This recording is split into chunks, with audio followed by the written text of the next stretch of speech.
I remember starting out as an entrepreneur and the immense pressure that I would never have thought that I would have felt. I mean, I have an Army background. I was in Iraq. There's definitely pressure and stress there, but it was almost to that same equivalent starting out with a business, launching your business as an entrepreneur. And in those early days, you're trying to balance life, you're trying to balance relationships, as well as nurturing this new business you're trying to launch. And there were times where you really don't know how the next round of funding at all is going to be happening to your business, and you're looking at everything that you've nurtured and built potentially just disappearing at a moment's notice. And this is your dream, this is your vision that you are trying to get up off the ground.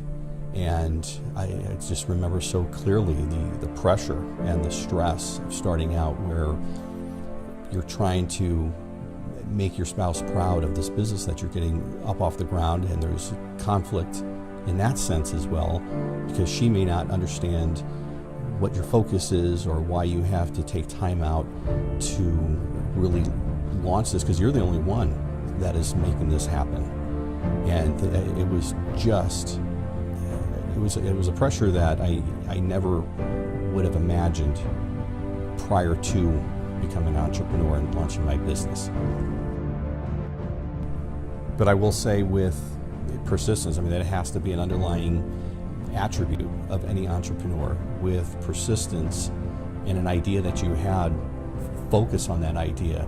And that was my experience, where now from a funding standpoint, we're solvent. We're actually afloat, and in fact we're growing, which is pretty exciting. When I was looking for the funding, the first thought of myself and many people is just to go right to the SBA. And what I found was that there's a whole other lending world out there that a lot of people don't know about. That it's not the traditional bank route. And that's where Ashley, my wife, and I actually found Midas Financial. And through Midas Financial, we were actually able to get funded for our business. That was not the traditional bank loan that a lot of people would think about. Like I said, there's so many alternatives out there, and that's what Midas Financial was able to give us to launch our dream. I'm Mike Allen, and I'm an entrepreneur.